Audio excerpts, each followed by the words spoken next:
Hello, everyone, and Merry Christmas Eve. I hope you guys are all doing super fantastic and amazing. It is Tuesday, December 23rd, 2025, and this is officially our last live The Crown Report. Because if all things go well, we should be traveling next Tuesday. So I will unfortunately not be able to do this live. We will have something else going up. And instead, I'm tentatively thinking something sort of looking at monarchies and can monarchies survive the next year? What ones are on the brink? What ones have done well or poorly? We'll go over it next week. But today we are going to look at sort of what I would call the best and worst news stories from the royals over this last year. So I think I have in total 12, 6 from each side. And so there will be probably some recency bias here because obviously recent news is fresh in the mind, but I've really tried to go through and tried to remember all throughout the year what we saw, what we experienced, and what were some of really the major news stories that were both, let's say, good and some that were not so good. So we'll sort of end on the highs and the lows. You could say the highest high and the lowest low is what we will end on. So guys, welcome. Thank you so much for joining in today. And before we get into, let's say, looking at all the nitty gritty of everything, the first thing I wanted to do, though, was look at Prince William and Prince George recently going to the Passage, I believe it is, which is a charity that provides food for the homeless, because I think that is so, so important. So let's go ahead and take a watch a little bit of this here. I'm so glad William is doing this. I think we need to see hopefully more of this in the days and weeks and years to come, because the Brits have been sort of, you could say, slow on getting George, Charlotte, and Louis involved in comparison to like Estelle. And I will say what I find really sort of interesting is that I think when you kind of introduce this very early, it becomes a little less overwhelming. And Estelle seems to just enjoy being royal. She's much like her mother. She just seems to really, really just enjoy being royal in the best sense. Not like this arrogant sense, but like more of like, I love my job. I love what I get to do. I love to represent my country. That is very much Victoria's feeling here. And Estelle has very much adopted that. So wishing them all the best, but so excited to see this. So let's go ahead and take a little bit of a watch. This is pretty short. Just a minute and a half. We're just looking so grown up, my goodness. Oh, and he's shooting up. He's getting so tall because his dad is tall. So it's always interesting to think of heights and compare them. So.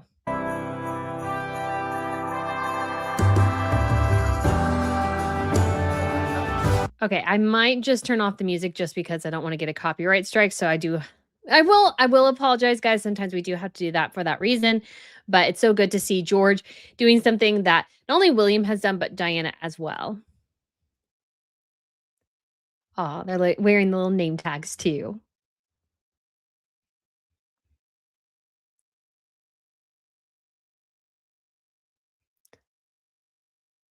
So let's see, is there any? Okay. I wish one of the things I wish, at least for the Wales's side, that we could hear more of the conversations sometimes. Like I totally understand the privacy aspect, but it would just be fun to hear him talk a bit more sometimes with these videos. Kind of having a good mix type of thing.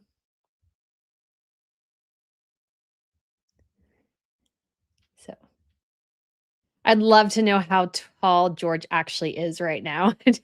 I just really want to know because, guys, I'm still holding out hope that he will one day be the tallest king in British history. I'm like really holding out hope for that. So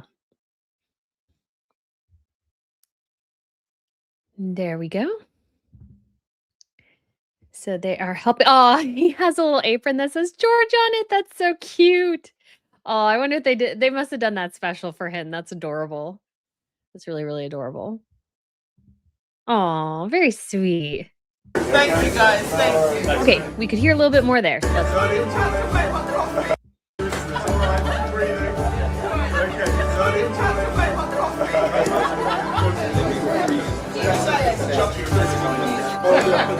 did you agree to that. Yes. Thank you guys. Thank you. Aw, very sweet. And I like how George is sort of a mix between, it's kind of funny with the kids. Obviously, the Wales' kids, they do share a similar look, but Charlotte very much takes after her dad. Louis takes after his mom's side, and George is a mix of both, I think, which is sort of lovely to see. It's kind of interesting. I always feel like I always use the example of the Olsen twins, Elizabeth Olsen, as an example. There's some sibling sets where they just look like a mix and they all look like each other. And that's the Olsens, because Ashley and Mary-Kate are fraternal twins. They're not identical twins, but they look a heck of a lot alike. And you add in Elizabeth Olsen, they all look alike. So I think the Wales' kids have a nice mix of both mom and dad. So that is always really, really fun to see. And just a strong little note to start off with. And so, guys, we are I kind of went ahead when it came to all these news stories we're going to go over real quick and sort of ranked them going from the kind of best and worst on the lower end all the way up to kind of the, extremes, the winner and the loser, you could say, for this year. And I'm sure you can imagine who the loser is. And obviously this is Sans Harry and Meghan. Harry and Meghan have their own list. I was working on it last night. I have bullet points for everything that's gone wrong for them this year, which is a ton. I also filmed a video earlier today that I will get edited and posted later today, because I may have to run another little quick errand before the end of the day for Harry and Meghan when it comes to Archewell failing. Like, they're running out of money. They are literally running out of money because Archewell was supposed to be funded, I think, purely by them for the most part, and that we're getting this everything's folding and changing and all that. There's a lot more reporting about that right now. It is sort of a sign of the absolute failure that is coming for Harry and Meghan. Like, they're literally running out of money. So very interesting. And they don't think it'll come back. That's the thing. If you're confident that next year will be pretty good, if things are going well, you continue with the foundation. That you're changing it up tells me that you're not confident in the next year being successful. So I think that's where Harry and Meghan are. So we'll definitely have that to look forward to. But to start us off with our kind of core best and worst moments of 2025, we'll start again with something rather recent, which is His Majesty the King sharing that he is no longer, you could say, although he is still getting cancer treatments, he is getting to change them up in the new year. Effective intervention and adherence to doctors' orders, my own schedule of cancer treatment can be reduced in the new year. This milestone is both a personal blessing and a testimony to the remarkable advances that have been made in cancer care in recent years. So this is obviously just huge, exciting news, because there's been so many questions about Charles's health. What does this mean for the future of the monarchy? So this is just a very, very encouraging little moment to hear that he is doing well, so well, you could say, in some ways, that they're going to go ahead and adjust his cancer treatment regimen and pull it back in the new year. So I do think this is very exciting news. Obviously, it still means this does not mean he's out of the woods. He did not say he's cancer free. He did not say his cancer is in remission. So I think it's, again, we don't want to speculate too much, but I think it's pretty correct to say or argue or reflect or what have you that this is something Charles will probably have to deal with for the rest of his life. He may always be struggling with cancer. So I did want to point that out real quick. And it's one of those things where it's a most likely going to be, I don't know if I want to say stage 4. And actually, we did hear, if you're an American citizen, I did come across it on Twitter, that Senator Ben Sasse of Nebraska, he was a conservative guy, and he just announced that he has stage 4 pancreatic cancer. And basically he said he's dying. So we're not there yet. Of course, we're not there by any stretch of the imagination. However, knowing people who have gone through a lot of cancer, if you're on constant cancer regimens, there are certain cancers where that is the case, but very much a minority. I think it's still fairly serious that he's still getting cancer treatments. And you can argue for your physicians, because I know people who've done this, who said, yes, I'm stage 4. Yes, I need to get this treatment, but can we change the schedule from every week to every 3 weeks, or every 3 weeks, every 6 weeks, like these sorts of things. Those, or, even taking a break over a certain period of time. That is entirely always going to be possible. So just something to keep in mind. And that is really exciting news for Charles. So very, very happy to hear that.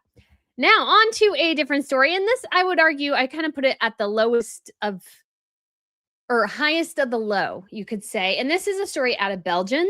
And so I really tried to kind of get a mix of stories here from all the different royal families. And this is the case of Prince Laurent. He is not pictured. However, his love child is. So that is the boy you see right there. And it was announced in September this year that he had a child before he married his wife, Claire. So now, thankfully, this child was born before his relationship with his now wife and their children. So that's, I think, a big blessing, because then you don't have the situation of cheating in the marriage and these sorts of things. But this apparently had been rumored for many, many years. It's kind of been something that sort of was already accepted. And now they did do some official confirmation earlier this year. And Prince Laurent met with him. So this is Prince Laurent of Belgium. So he is the brother to the current king. This is his wife, Princess Claire. And he's kind of known for being, you kind of feel it here just in that picture. He's sort of known for being a bit of an arrogant turd. So he does not have the best reputation. So this doesn't help it too much. And he was known actually for this event. This is during the kind of the national day for Belgium. He was literally one time like on his phone. He was like up there on the stage like that on his phone. And everybody's like, what the heck are you doing? So he's been friends with like Omar Gaddafi. So he's not, let's say, the bestest dude in the world. So was this a huge surprise? No. It's not as big a scandal as obviously Princess Delphine, who was the illegitimate love child of Laurent's father, King Albert. And that was born within the marriage to King Albert. So this was a affair outside the marriage. So that sort of elevates the statute. So we did have this announcement and confirmation earlier this year. Father and son have met. The son did with his mom a little bit of an interview. We'll just turn the sound off. So that is his son now. You can definitely see the family resemblance, I feel like. So he now has, I think, 3 or 4 half siblings basically. And so there's his mom. And so this was just like, he was asked at some point, his name is Clement. And so there's the Belgian royal family. And so this was sort of a big moment for sure. He gave an interview, a big story in Belgium, and sort of a reminder again of, and this is the two of them before. I don't know if they were having an affair at that point. Not sure. Anyways, but this was obviously kind of within. It just kind of reminds people of obviously the Albert scandal. So that's not great, but it's not the worst thing ever. This seems to be very cordial, although there was a question of how engaged Claire would be. She sort of seemed to kind of try to put on I don't know if you want to say it, a happy face, but tried to like sort of, she came to an event. People were wondering if she would. She kind of seemed to kind of brush it off. So there were questions of how she would handle it. Things seemed to be going well, but this is definitely a big story, and one that was pretty scandalous for this year. So that is probably our main story out of Belgium. But let's move over to España. And this exciting moment is that Spain held its first of 2 state visits in years. So you'll have to apologize. I have to apologize because there's so much going on. And poor Miss Pippa, she was a bit sickly last night, so we didn't get a ton of sleep. But when it comes to Letizia and Felipe, this is the first state visit they've held in I would say a number of years. I want to say it's 2 or 3 years. So that was a pretty big deal. We saw some of the bigger tiaras come out of the vault for this event, which is fun. Lovely to Westminster Abbey. Sorry, not Westminster Abbey, just London in general for his state visit there. So that was kind of a fun little acknowledgement. So it's always fun to see. I love how the Spanish I wish it was more, let's say, sometimes I wish it was a bit more kind of edited, you could say, in a way. But the Spanish do a really good job of recording every event that they do. And I think that's something I really, really like from the various royal families. And we have the gorgeous tiara there as well. Oh, bravo, bravo. So excited to see Spanish hosting state visits once again. Oh, love the back of the head picture of a tiara there. Spanish are doing a great job of sort of, I think, managing all this. So they look fabulous. So glad to have state visits back there in Spain. Now, obviously, they were having other events they were doing. They were going out for state events, but it's always nice when they do them internally because that way we get to see, you could say, a bit more of them. So next we move on to another worst option here. And this is Princess Martha Louise and her shaman creepy husband, Derek Verrett. Sorry, guys. I'm trying to Rebels. I'm trying to remember. So they had a Royal Rebels series that debuted on Netflix, and it didn't go, let's say, super well in a lot of ways. It didn't really track much internationally. It did very well, you could say, in Norway. And there were definitely some scandals that sort of developed from this. So this is the current king's daughter, Princess Martha Louise. And she married a self-described shaman, Derek Verrett. And he's a weird dude. Like, I'm just going to be totally honest right now. He's a rather weird guy. So let's go ahead and watch a little bit of the trailer. If you haven't seen it, we did a whole watch party and stuff about it. But let's go ahead and you can see the creepy weirdness. Oh, I'm just going to sing a little song in an ancient way. Sing a song in an ancient way. He is a self-styled shaman. Hello, beautiful souls. I'm Shaman Durek. She is a princess. In Norway, our princess is the biggest celebrity. Princess Martha Louise. So this caused a couple of controversies. And sort of the first is that there was a point in the documentary where, or a couple of points, where Shaman really, the Derek Verrett, really kind of portrayed the Norwegian royal family badly, particularly the king and queen, who are well beloved. And one of the things he said is that they don't understand racism. And he had to come back and walk that back and clarify. And he goes, they don't understand what it's like to be a black man. And they don't, because they live in Norway. So it's and so much of the criticism, much like Meghan Markle, the criticism against Shaman Derek Verrett is not the color of his skin. It's the strangeness of his character. Yes, that is it. There was also there were several times he had to go at least do one or two videos going, no, I love my in-laws. I really do. Don't watch the show and think I hate them. I love them. I think he sort of hates them. And he did portray them, I think, in a pretty negative way. And part of it comes from, if you watch the movie, and again, there's actually a watch party live stream that is on Royal News Network if you guys want to check it out. And what kind of really, really comes across with him is that he just did not ever consider what it's like to be a Norwegian. He didn't seem to care what it was like to be from Norway and their culture. And so he kind of came in there wanting them to conform to him rather than him conforming to them. So it was an arrogantness. He is an absolute massive diva. And I don't know how she lives with him, to be quite honest, because my sort of thought processes was I bet you it takes him longer to get ready than it does take for her to get ready. And so it's I could not deal with that if that was my partner and it took him longer to get ready than me. So yeah, very much as kind of a Norway's version of Meghan Markle, to be quite honest. And not to mention the fact he's just weird. So let's watch a little bit more of this. Hopefully we get to the singing in a strange way. Set to marry a Hollywood shaman. Marrying into the royal family, it's just very, very surreal. I think there's, and always questions as well as, does he really love her for her? Because also, you would not be surprised to know he has had affairs with men and was previously, quote unquote, married or in a very serious long-term relationship with a man. And all of a sudden he decided, no, this princess is great. Be a ma na ma ba ba nang nang nang nang nang nang nang nang nang nang nang nang nang nang nang nang nang. Oh, watch this smirk. Like he has this little smirk at the end. He's like, I sang in an ancient way. Like it is on Netflix if you guys want to watch it. It's very weird. He comes across, I think, as extremely, extremely weird.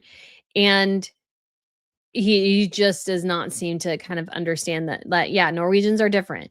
And one of the things that they talk about very much is that when it comes to Norway and how they sort of perceive things is like you don't really, if you're a Norwegian, let's say you're royalty, you actually really want to almost downplay the fact that you're royalty. Like, you don't want to have a big ego.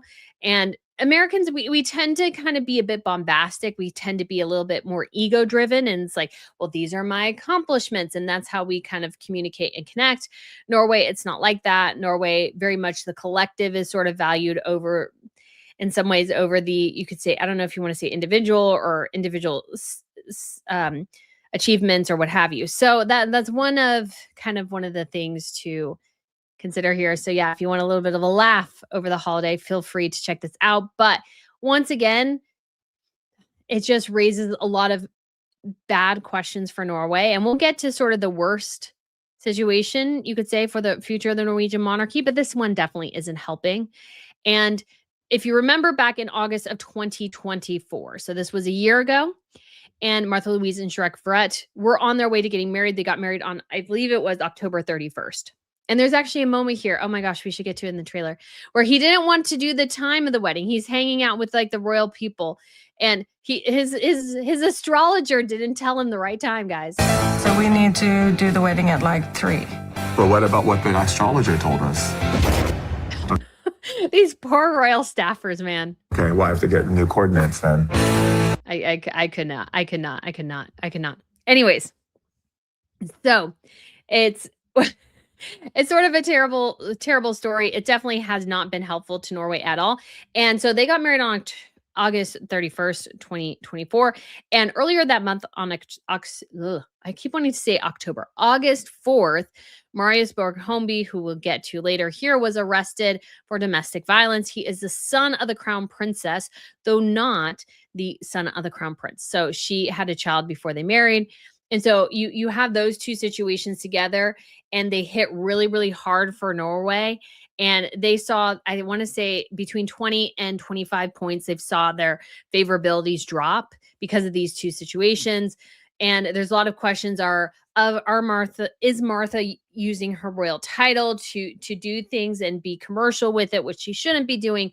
That's still a big question. So there's a lot of you could say, similar questions between the two of them and Harry and Meghan. So, and I think he uses Harry and Meghan as an example of like, oh, I had to do this. And oh my gosh. So many things, guys, to consider with this couple. Very much you could say, bad reflection on Norway, and one I'm sure they're not particularly super happy about. But let's move on to happier moments, because we did get a new princess born this year. So I think we got some minor royals born as well. But this will be most likely, barring a surprise, the last princess of this generation in Sweden. So this was to Princess Sophia and Prince Carl Philip of Sweden. So this is the king's middle child, his only son. And so this is their only daughter. They have, you can actually see all of them right there. They have 3 boys. So we have Alexander, Gabriel, and Julian. And so this was their surprise. And she even admitted that this baby was a bit of a surprise. Her name is Jens. I hate the name when it's like complicated to pronounce, which this one is. I've had like people tell me multiple different versions to pronounce it. So anyways, probably should listen to a little bit. And there's Princess Estelle, who's going to be 14 next year, guys. She is a princess. She's a princess. Like almost an adult. And she is becoming very, very tall here, which has been a bit of a surprise. So she's actually the godmother to the little princess. And so there is a lovely family. And Princess Sophia, who we will circle back to, has been basically on maternity leave sort of all this year. And yeah, so it's been a lot, I'm sure, with all 3 boys, although I think Julian must be at least 3 or 4 at this point. So at least they're sort of kind of somewhat stable on their own type of thing.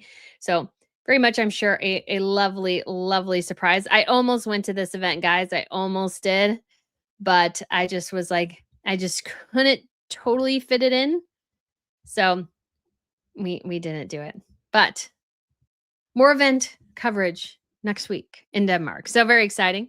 Next, we'll move on to, again, this is, you could say, a little bit of recency bias, but this is a very, I think, sad state in Norway as well. So we're focusing a little bit heavy, you could say, on Norway, but there's a lot of not so great stuff happening, which I think has hit them rather hard. And this is the latest, which is that Crown Princess Mette-Marit, who is the wife of the future king, mother to the future queen, is most likely going to need a lung transplant. And this is obviously is huge news. It carries, like, you know, there's some ethical questions here, like bioethical questions. There are some, you know, questions of a royal who gets some more privileges than others and these sorts of things. So this is definitely, like, obviously it's necessary. She will get put on the list where, you know, there's obviously whatever, you know, spot she gets on the list will be predetermined by her doctors and the hospitals and these sorts of things. That's how things go. But this is obviously a huge, huge deal. If you have a, you know, a lung transplant, let alone a double lung transplant, that is going to be, oh, such a huge, big deal, because you have to take anti-rejection drugs for the rest of your life. There's always a risk of things not working, and you need your lungs to breathe. So this is not a organ where you can get away with not having a fully functioning one, like maybe a kidney or something like that. So because the kidney, at least you can do, it's not a forever solution, but you can do dialysis. That's not the case. Like, you know, heart, lungs, liver, like there, you know, you only have really one of those, and they must work and these sorts of things. Otherwise, life cannot be sustained. So this is going to be a huge, huge question. And if she does undergo this surgery within the next year or two, she will be out, I would guess, for a fairly long time.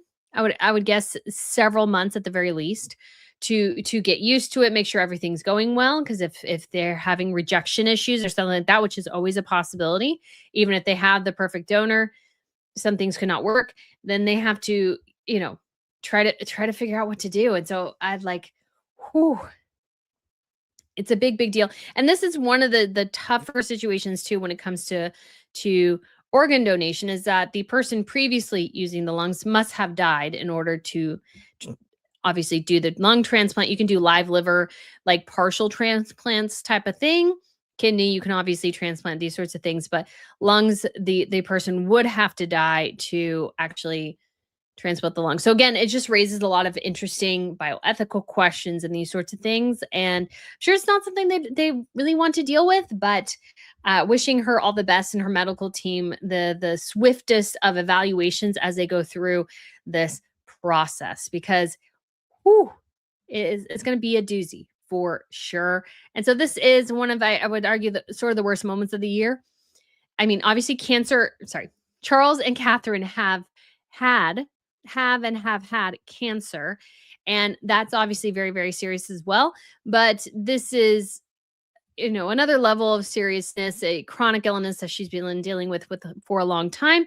And there's been a lot of stresses in her life that have been, let's say, it's sad that they had to occur, but most likely she contributed to them one way or another. So again, we will get to that story. But next, to move on to an exciting moment, which is the VE Day celebrations. Yes, so we had the entire Wales' clan, including His Majesty and everyone, there to the 80th anniversary of the end of World War II, which is why they have little flags that say 80 on them. So there's His Majesty King Charles doing his best. He was actually ranked this week as one of the hardest working royals of this year, which is so impressive considering all he does and how he has to do it all while struggling with cancer. So this was the balcony appearance. This was another event I really wanted to go to, but the timing didn't quite work,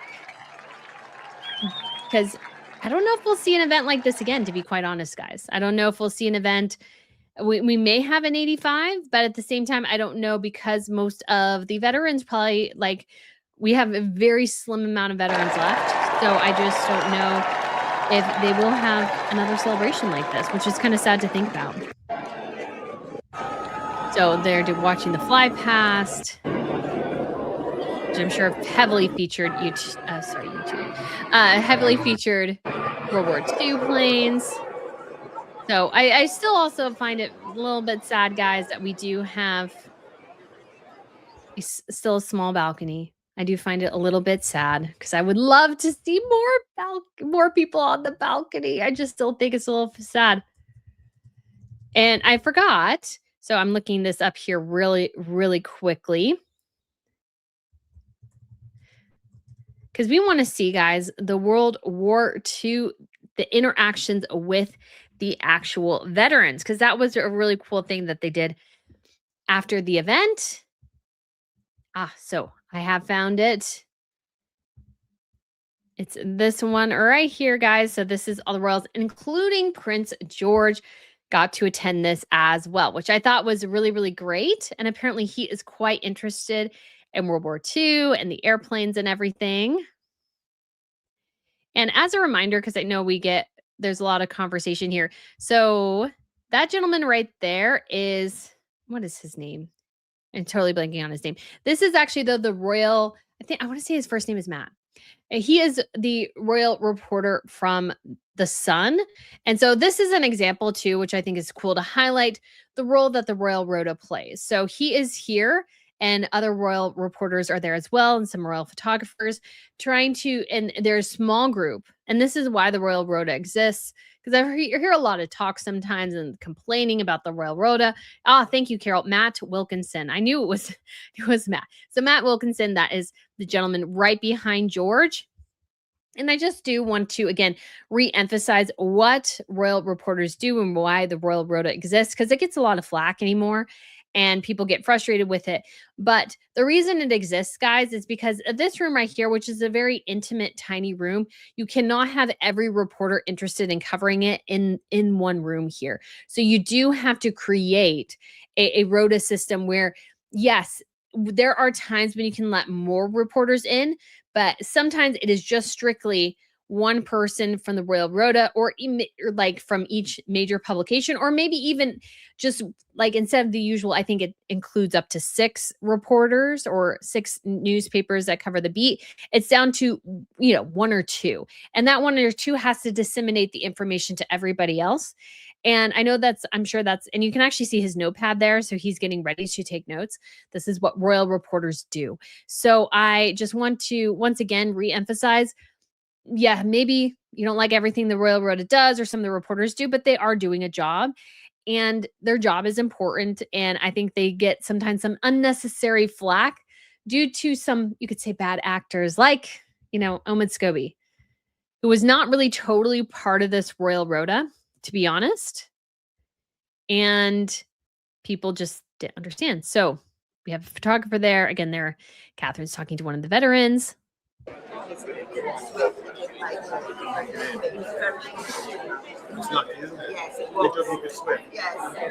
So I did like being able to hear a little bit of that conversation there. We're jumping around a little bit here too. There's, I think, Andrew Parsons, who is Catherine Williams' kind of photographer guy. And I think that was Roy and Nika right there behind them. So anyways, I just thought maybe it's just because it's the reporter in me. I enjoy seeing the other reporters at work. And I enjoy seeing what they do, what they're allowed to do, how they are able to kind of capture moments and these sorts of things. It wasn't too difficult coming here today. And you go back again, do you know? Anyway, it's so special to get you here.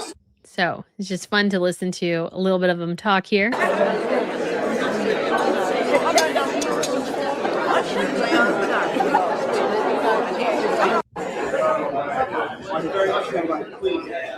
And definitely trying to get the royals around to as many as possible, which I think is lovely.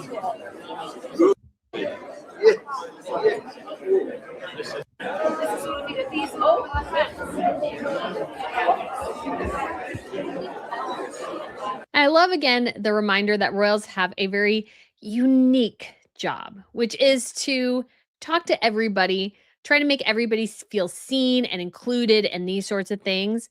And yeah, I think it's not an easy job to have endless, you could say, banal conversations with people. That's not, and that's a somewhat difficult job here. I love seeing George included. And we've heard this year from William that George is very interested in history. There's Matt Wilkinson again.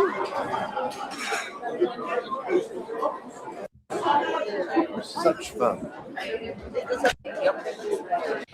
And I did see somebody mention, I didn't see quite the whole conversation, but I did want to say as well is that when it comes to, yes, royal reporters do have to follow certain guidelines. So it is true that they won't report everything, maybe sometimes that they should, but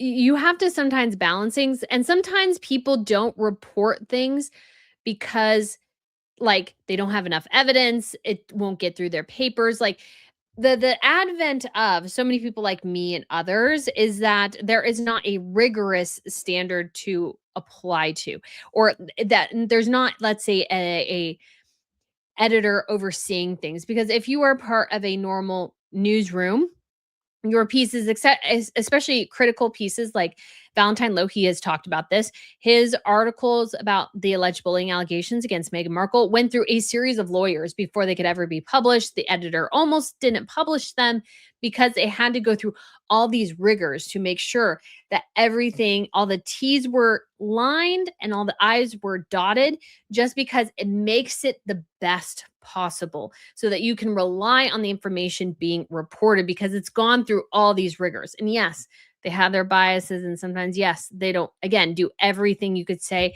that you would want them to do, but they're also not there to play to people's, let's say, interests and fandoms and these sorts of things. Their job is to be there to report the event. So I just did want to once again re-emphasize that, because I feel like sometimes I've watched this year and they get a little too much flack sometimes for, I would argue, simply doing their jobs. So I did want to stand up a little bit for the royal reporters because it is good to have. I do it for myself, but it is really, really, really, really good to have somebody to goes, should you really do that? Do you really have enough evidence? Should you really go forwards? Those are actually really important safeguards to have in media.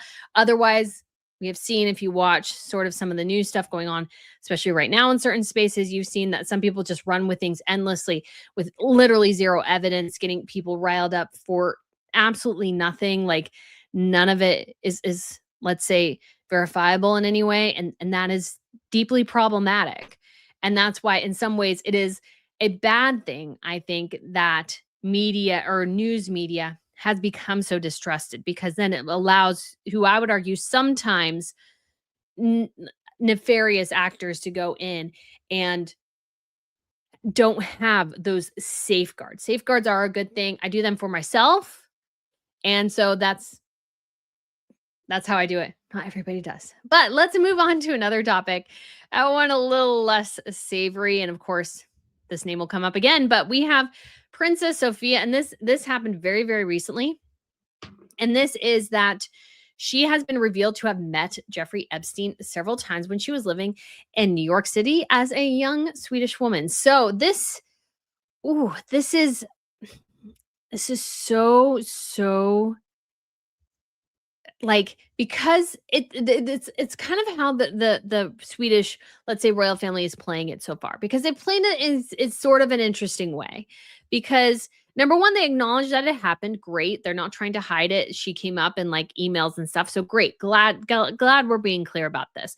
But at the same time, they're kind of like, well, the man in question, I was like, just say Jeffrey Epstein. Like they almost went out of their way to try to not say his name in connection with hers in the same sentence. It's like, guys, it's already out there. Like, the cat's out of the bag. I understand.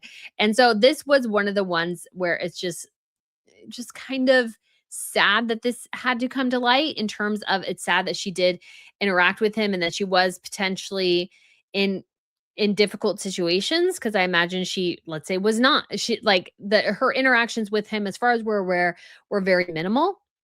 However, it does make you question some of her judgment a bit. Yes, she was young, but the woman who the woman in the bright red hair right there, who is basically, her name is Barbara, and sort of how you say it in the Swedish way, but she was Sophia's mentor. She was at the royal wedding, had sort of a prominent place. And when you look back through, and it's like it's kind of evident that this woman Barbara was sort of trying to funnel young women to Epstein, and Sophia was potentially going to be one of them. And it was part of this whole entrepreneurship program. And I'm sorry, Barbara obviously did not have a PR person help train her, because she gave some horrifically awful responses to this whole thing, like horrifically bad. Just going, I don't want to talk about this anymore. Like, don't do that, guys. Don't. There are ways to kind of navigate tricky situations. You need to be on guard. Again, I've gone through a lot of media training, so I'm kind of aware. I haven't been myself in a really truly sticky situation yet. Although I was like asked a bit about politics on Dan's show, and I try to be very careful not to engage too much in politics. Now, some people would say if you say Donald Trump's name in any way favorable, that's getting political, because I try to talk about the role royals play with, something like hosting Donald Trump and these sorts of things. This is what they do. They're non-political. Anyways, all that to say is that it is a story that I think probably we're going to get more tidbits from. I hope Sophia, for her sake, has been completely transparent with the monarchy. That way they can be prepared if anything else comes out about the situation, that they're not caught unawares. Because what we have seen, particularly with Andrew, is that he's not been 100% truthful, and things keep coming back to bite him on the butt, and everybody else along with him. So hoping that this gets resolved, and that this is that, what we have been initially told is correct. Now, I'm not saying that it isn't, but this is going to be a sort of a tricky situation. So I'm hoping they're able to navigate this. I think they were prepared for it, which is smart, but still thinking where things go. So next we're going to move on to, and this I just a short little mention here, which is that Catherine is, this was something that she is here visiting the Royal Marsden Cancer Charities Ever After sort of garden event. And this is something that she is now the royal patron of the Royal Marsden Center with William. And so she went out to see this garden installation, which is lovely. And the big thing here is, especially at the beginning, we were told sort of at the start of the year that this would be a slow go for Catherine. She'll still be kind of slowly walking back into royal duties. And thankfully, we've seen that that's somewhat not the case, that she's actually been fairly consistent in her royal duties. I'm really hoping next year we get a tour, so that I need to do like a whole royal predictions. That's actually a good idea. Royal predictions for 2026. Ooh, maybe should I do like a whole like bingo card or something for royal predictions 2026? I'll do one for Harry and Meghan and the rest of the royals. Anyways, so this was just great to see. Very, very exciting to see that she actually did more than I thought she would. I thought she would really still. And I think some of it, they obviously talk about the cancer treatments and the chemo treatments themselves. Those do take a while to recover. I do understand, but some of it sounds more like, I think it's more of the impact of her surgery that's probably holding her back a little bit, rather than the chemo treatments themselves. Because again, guys, she had major abdominal surgery, and we don't know exactly what that surgery entailed. We don't know the impact of it. However, I would imagine that, like, I'm actually sitting right here, guys, and I have a plate and 8 or 9 screws in my wrist. I counted them once on the x-ray. I think they told me 9. I counted 8. Can't quite remember. Actually, this wrist is aching right now. So I have had like numerous breaks and these sorts of things. It actually really kind of hurts. I'm like, can it go away? But I'm sharing with you this is because this was just a break that required some surgery. And I mean, it was fairly major surgery. They had to kind of reconstruct my wrist in a way and stabilize it. But I still feel this. I have a foot injury. I still feel it. Given my personal experience, I would imagine it's impossible that Catherine doesn't live with some sort of, you could say, very life-changing side effect of the surgery that she had. Again, we don't know the details. I'm not saying that we need to investigate those details by any stretch of the imagination, but I'm just simply saying that it is something that would change her life in a lot of ways. And I think they've kind of used chemo, but I really, kind of going, well, she's getting over the chemo, these sorts of things. I really do think it's the surgery that's probably the bigger issue. So I'm hoping again that she is getting better and better every year and that we see her again more. So glad though that she is doing better. I'm so glad that we saw more of her. I was really worried again, guys, that we wouldn't maybe see her at all or that very seldomly. I believe we saw her at least once a month, except for during the summertime. I'm hoping again for a little bit stronger showing from Catherine and William next year. And again, really hoping for a trip with the children. Give us a trip with the children to like Australia. Canada would be closer and easier because, man, those tickets to Australia, I looked again recently, they ain't cheap. But I would actually probably fly from where I'm at to Los Angeles, stay a night, and then take a Los Angeles flight from like Qantas or something, because their business class at least has, it's like 15 hours. At least they have a cubicle you can sit in rather than I don't always do well in the other classes. So I have a little bit of a prissy princess when I fly. Let's just put it that way. So, anyways, though, so glad to see Catherine. Can't wait for next year. So next, we're moving on to sort of one of the sad or worst aspects of this year are definitely King Juan Carlos and his book. It's called Reconciliation. And he is the former king of Spain. He was sort of forcefully ousted due to an affair, due to financial mismanagement, due to, again, just a series of scandals. And one of the things that he does in this book, and and I said this at the time, I still find this to be insanely true, which is that when it comes to Juan Carlos, he had a relationship with Francisco Franco, who was the former dictator of Spain. Obviously, that's not great. However, what would be truly fascinating about his relationship with Francisco Franco is showing the multifaceted side of somebody like a dictator, because he personally knew him. And Francisco Franco is one who basically left Spain to Juan Carlos, and Juan Carlos helped turn it back into a constitutional monarchy, which is fantastic. I think he played a fantastic role there. I really need to research it more. I've been saying that. I actually have this book right here from this author who's actually coming out with another piece next year, I think, changing it up. So he's kind of one of the big historians on Juan Carlos. It's actually quite a thick book. So I need to take some time. I read that because I would like to interview this Paul Preston, but I want to make sure I have a greater understanding so I can ask really good questions about the situation.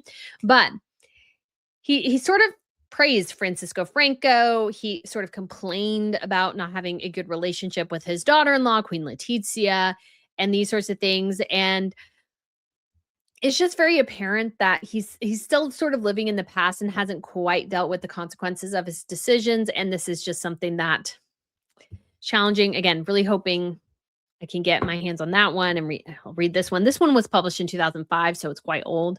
But I'm wanting to understand, because this is actually Juan Carlos and Franco. So that's Franco at the bottom, I believe. So understanding this dynamic, because it is very interesting within European history, but it's one of those things as well where the dynamic between them is just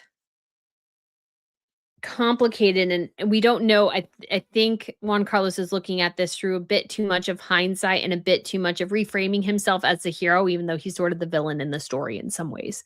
So that's been sort of a challenge for Spain. He's kind of been a thorn in their side for a while. This is just not really going away, and it looks sort of like a Harry Spare situation. So that was definitely not a great moment for Spain this year, but there is some bright spots for Spain this year. And the first, of course, is Princess Leonor, who is undergoing, this time she is in the Air Force. So she's Bourbon Ortiz. Ortiz is actually her mother's last name, and Bourbon is her father's last name. So this is, I don't know quite all how they do it. And so she got to fly in an aeroplane as a co-pilot for the first time. And so I think this is just super cool that they do these things in Spain. And so I should have specified why I am choosing this particular one. Because, ladies and gentlemen, we have a lot of young royals stepping up. And I think one of my more exciting things this year I've seen is so many young royals making a great, great stand and showing us their royal duties. I think Leonor is probably top among the pack. She is doing training in all branches of the military. So she's done, I believe, Army, Navy, and now we're in the Air Force. Don't think she's done something for the Coast Guard. And you just got to admire her. This is Princess Leonor right here. It's because I doubt this is maybe what she would want to do if she had her, full choice of what she wanted to do. She probably wanted to go to college and have the college experience, but she is putting service and duty before self. And I think that's actually a really good lesson for young royals to learn, is how to put duty before self. Because I think that's something we can all learn in one way or another, is to put others first or to think through other things, because it's just really cool to have this sort of thing here. And it's just really encouraging, I think, in a lot of ways.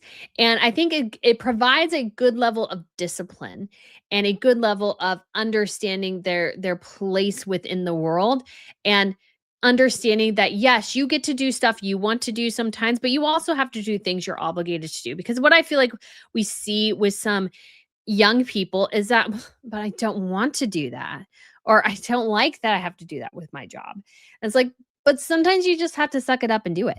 Like, there are certain aspects of my job that I don't love all the time. I still do them because I'm an adult, and that's what you are required to do, is sometimes things you don't want to do. And I think you sometimes really benefit from being forced sometimes out of your box and to do things you're not really anticipating, because it might teach you something that you just and make yourself see yourself in a different way than you would otherwise. So huge mad props to Princess Leonor. She also, I guess, had her first solo flight as well. I think this is her preparing for that right there. Look at her go, ladies and gentlemen. That's a little scary because you're allowing the air to fly the plane all by herself. Kind of a big deal.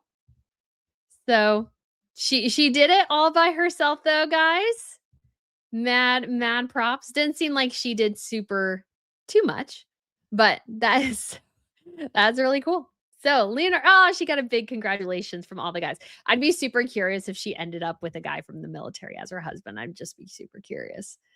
So congrats to Princess Leonor there. I think she is there. There's some guys there who definitely seem a little bit smitten with her, and she is quite pretty. So I think she's quite tall too. You can actually tell she is quite tall because she's basically as tall as the guys, with a couple exceptions. We also have, I think, our other royal lady who's really knocking it out of the park, who's quite young, is Princess Amalia of the Netherlands. Here she is at the state visit from Finland. And I will have to specify as well, because again, love to point these out in case people are curious, because I know I still see sometimes people saying Meghan Markle's tiara, the one she wore for her wedding, wasn't real, because tiaras, like real diamonds, don't sparkle like rainbows. You can actually see a little bit of the rainbow effect just here in this still. The video, you can see it sparkle. She's wearing the Dutch bandeau tiara. So great. She's done a lot of Your Majesties, Your Royal Highness, salary Ministers, basically now. Excellencies, And so I look and forward to ladies seeing and her gentlemen, do Susan, even I would more. like I to love how express she's been able to do more. I think that's just so incredibly awesome. I'm so enjoying her, especially her love for her tiara collection, her family's tiara collection. She really likes it. She really likes the jewelry. She's much like her mom, really loves the bling, and I love to see her love the bling. So more bling, more power. I feel like next year, guys, is the year of the tiaras. We're starting off strong with tiaras, and we're just going to continue to go in that our direction. deepest gratitude So to your look Majesty for forward your to kind invitation, the warm kind of welcome sharing and the more, hopefully, hospitality that from we have the received. Danish New Year Gala. I have, she's probably reading the translated speech here. He might be doing it in English. Let me see. Oh, you guys can hear it. I can't. Oh, hold on. The Dutch have an outsized impact on European, while even a global. Oh, interesting. They're doing an automatic dub here.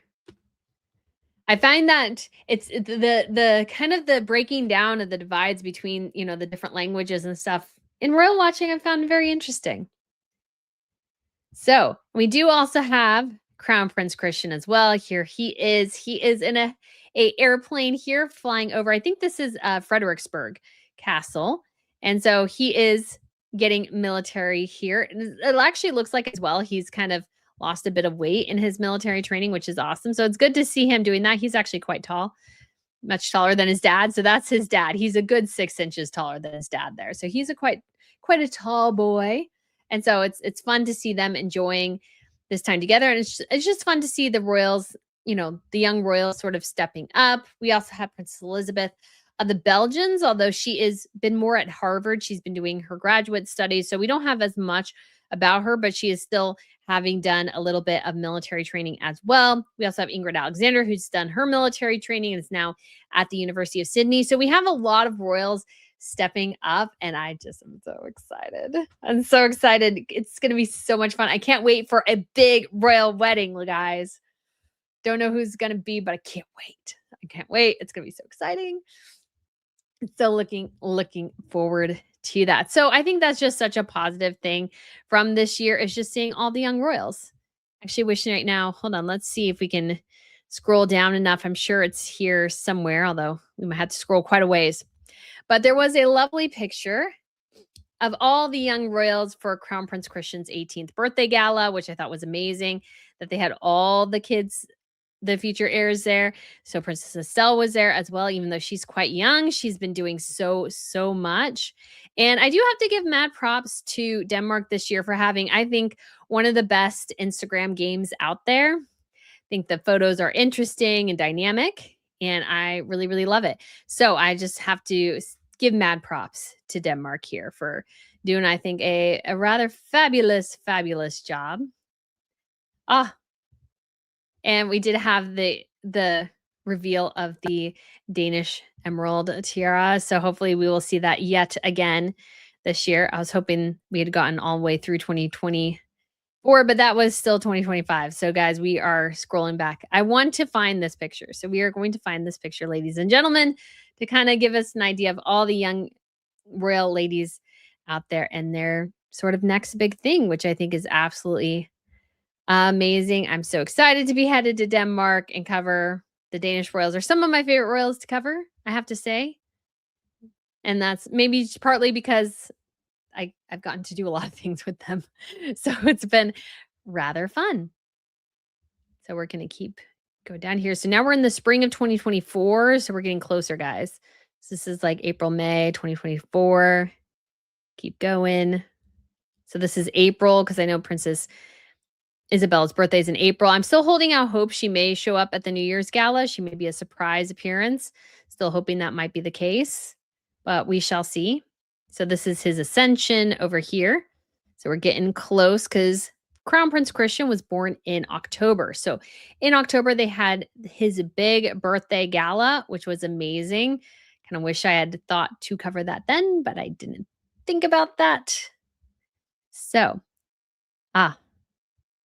this is one of my favorite pictures right here, guys.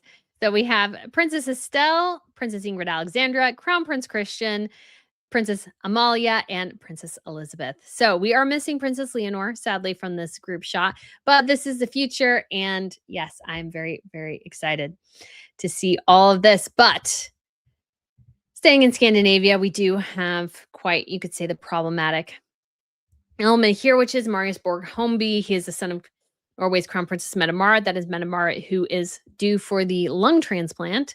And so this is her son. They are walking at a festival there. She has obviously the bright blonde hair. There he is. And he was officially, I want to say the official term here is indicted for 32 criminal charges and will go to trial in February of 2026. And these are for a series of very serious allegations, most serious including forced sexual assault, basically. And I think some really disturbing things that he has done over the years, targeting women, violence against women, these sorts of things. And obviously that probably has not helped his mother's health at all. But it's also a situation where, as we've gotten more and more reports about his behavior and everything going on, it's become very apparent as well as that she was like, there was some enabling of bad behavior. And he was definitely doing a lot of this on royal property. He lives on his parents' estate. At one point, he doesn't anymore, but he was having parties at their house. Things were being stolen from their house. He had a big fight and blow up with one of his girlfriends on the royal yacht, and Metamara had to go down and try to contain him. And thinking a little bit here about obviously the Rob Reiner case and his son Nick and these sorts of things. We know he tested positive, I believe it was for alcohol, marijuana, and cocaine when he was arrested for domestic violence in August of 2024. He's gone to rehab once or twice now since his arrest. He was arrested again for violating restraining order. That's part of this case. So much here, and it just doesn't make Norway look particularly good. Just doesn't.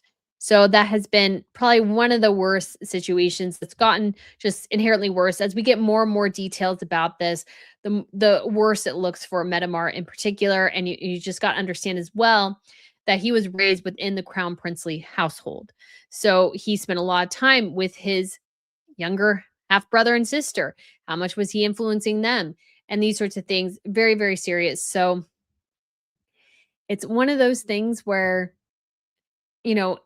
I love the idea that Hakan married a single mom. I do actually love that idea, but you can also see sometimes somewhat, even though I think they are madly in love, be careful who you marry in some ways. Was this the best decision to make? That's a question that remains to be seen. But let's move on to the top event of this year, which was the Luxembourg Ascension. So guys, this is from Reuters. So between the now new Grand Duke William and his father Henri, there's his mother Maria Theresa. And then on William's other side, there is his wife, Stephanie. Now, sadly, I don't think Stephanie showed her best fashion, forward-facing fashion look this year. Didn't particularly like it, but it was a very exciting moment for Luxembourg. And obviously we had the foreign royals attending. So we had Belgium there, and then we had the Netherlands there as well. And he swore an oath before the official parliament here. Here he comes with his father and wife. So I love this voluntary abdication. I think that's going to be the future of the monarchy, to be quite honest. Or most monarchies in Europe, I think it's going to be that. It's already a tradition in the Netherlands. I think there'll be tradition elsewhere too. And I wanted to see if we can see a little bit of the balcony appearance. I don't think we'll see it. But very exciting moment for Luxembourg as well. Obviously, lots of people showed up. It's a little principality in the heart of Europe. So very exciting to see. And that was probably the big royal event of the year. But of course, when it comes to the worst of the worst royal news out of this year, for sure, by far, any stretch of the imagination, is, of course, Prince Andrew and the stripping of his royal titles, which I think is somewhat in the space of a good thing, but it came after a series of crushing headlines that forced Charles's hand. And again, this I think is a great segue into a video hopefully we'll get up next week that'll be recorded, talking about, what does the future look like for the Brits? Because Charles is heading towards, I think, a tricky path here, because he has Andrew and Harry both causing problems. So stripping Andrew of his title and making him Andrew Mountbatten Windsor. He's being kicked out of Royal Lodge. All this has to do with Jeffrey Epstein. We do also have the sad suicide of Virginia Giuffre earlier this year in April. And so all these things sort of combined together for I don't know if you want to call it terrible, but sort of the worst news. He's also lost some of his gun licenses recently. So all of this kind of combines together for a crushing blow, I think, to overall the British royal family. Because yes, obviously Andrew hasn't been a working royal in quite a while, but you have Andrew dragging everything down, Sarah with him, and then you have Harry and Meghan doing the same, but in a far different way. And the question becomes, did they do enough with Andrew? Did they work fast enough to address the Andrew situation? And will everything just continue to get worse? I think that's a question that remains to be seen. But Andrew and his connections with Epstein, we've also gotten more revelations about Epstein and Ghislaine Maxwell being in Balmoral. And, there was a question of something like inappropriate or questionable or not so legal young women coming up to Balmoral. Now that's a question, obviously, for another time, but the revelations and connections between Andrew and Epstein just continue to happen. And when it comes to Harry in this particular situation and Meghan Markle, we have increasing indications from them as well that they are going to have to do anything for cash because they literally sold a seat with the dinner table with them for 6 figures, $100,000 to have dinner with Harry and Meghan. And that's Andrew level behavior, and that will only get worse. Charles has, I think, a limited amount of time to kind of make this change to help, I think, protect the rest of the monarchy, because Andrew and Harry, they're both dragging it down. So Andrew is definitely the worst case for this year, the worst bit of royal news, combined with some, you could say, good royal news, in that we did have at least a little bit of Charles figuring out how to strip the titles from someone. But this is only the beginning. More must be done. And that is, I think, the challenge for Charles here, is that he doesn't want to alienate his younger son, but he may be forced to make the impossible decision. So guys, thank you so much for tuning in to this little bit of a recap of 2025. If there was something else I missed that was big, let me know in the comments. But let's go ahead and get into the super chats here real quick. Christina gifted 1 Royal News Network membership. Why, thank you so much, Christina. I really do appreciate it. We have Diz Fan who said, I have a family emergency. Will be missing today. I'm so sorry, but Diz Fan, I hope all is well with your family and that is quickly resolved. We do have Lizzie B who gifted 1 Royal News Network membership. Why, thank you so much, Lizzie. I really do appreciate it as well. And then we have Stephen Magnus on the 5th day of Christmas. My true love gave to me 5 soiled rings, 4 shop bought pretzels, 3 jars of fruit slop, 2 wickless candles, and a case of salmonella poisoning. Very, very funny. They're obviously referencing a lot of Meghan's bad products this year. Yeah, As Ever is not going well. As Ever is, I don't think it's going well at all. And she just did a video, keep going on like hosting for the psychotic, I feel like should be the plan. It's like, you can do so much when you're hosting, giving away this like massive gift box of stuff, and you can put slippers by their bed. I was like, who does this? Crazy people. Anyways, we have Christine who gifted 1 Royal News Network membership. Why, thank you so much, Christine. And she also gave a super chat saying, I should be cooking. Well, hopefully you can cook and watch at the same time. And we do have Teresa. Thank you so much for the super chat saying, hello all, wishing you a happy Christmas or a happy holidays. All have a fabulous time with the people and animals you love. My guide dog, Dino, sends you best wishes also. Why, thank you. I hope your doggo has a great holiday as well. Hopefully better than Miss Pippa has had, because we've had tummy issues. But I think it's her bones, her favorite bones. Apparently she can no longer have, because all of a sudden they're causing all sorts of problems. So I'm like, oh, poor baby. Poor baby. Too Old Kier says, I don't think Charles will do anything with Harry and Meghan. The only reason he dealt with Andrew is because he was heckled on the world stage. Probably.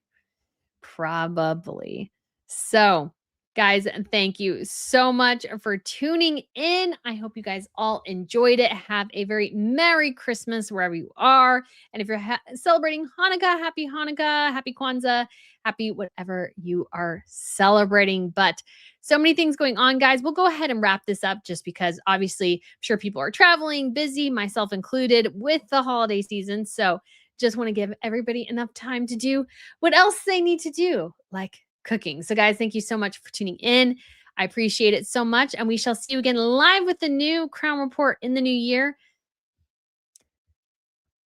I don't think it'll probably happen while I'm traveling, but we shall see. I will keep you posted. Thank you so much for your support, and I shall speak to you again very soon.